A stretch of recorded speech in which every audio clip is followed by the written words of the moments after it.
Life মানে special কিছু friends, পরিবারের বাইরে আরেকটি পরিবার, অসংখ্য স্মৃতির একটি গল্প। স্কুল লাইফ মানে বোরিং সেই ড্রেস, স্কুল লাইফ মানে সকালের কড়া রোদে অ্যাসেম্বলি, দেরিতে স্কুলে গেলে সেই মার না হয় কান ধরে বারান্দায় দাঁড়ানো।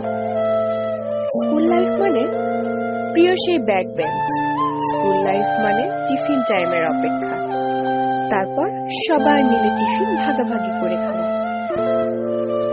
স্কুল লাইফ মানে বন্ধুরা মিলে একসাথে স্কুল পালিয়ে খেলতে যাওয়া।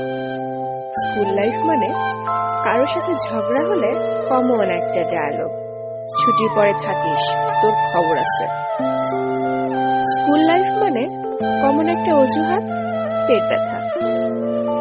স্কুল লাইফ মানে চুলের কাটিং এর জন্য সেই মার। স্যার ম্যাডামদের বিশেষ কিছু নাম যা শুধু স্টুডেন্টসরাই জানত। স্কুল লাইফ মানে রেজাল্ট কার্ডে নিজে স্বাক্ষর করা। স্কুল লাইফ মানে পড়া না হলে পানি খাওয়ার অজুহাত দিয়ে কমন রুমে গিয়ে বসে থাকা। স্কুল লাইফ মানে বৃষ্টির দিনে স্যারকে নিয়ে গানের ক্লাস করা। সবার জীবনের প্রথম প্রেমটাও স্কুল লাইফেই হয়। স্কুল লাইফ মানে টিচারদের সেই উক্তিগুলো যা শুনতে শুনতে মুখস্থ। আর এভাবেই কেটে যায় 10টি বছর। আসে টেস্ট এক্সাম, বিদায় অনুষ্ঠান, এর কিছুদিন পরই এসএসসি এক্সাম।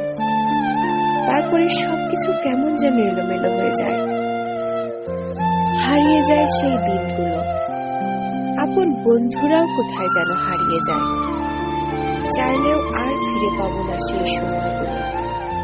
যে টিচারদের নিয়ে এত হাসাহাসি করেছি, তাদেরকে আজ মন থেকে রেসপেক্ট করি, কারণ তাদের মতো যে আর কোনো টিচার হয় না।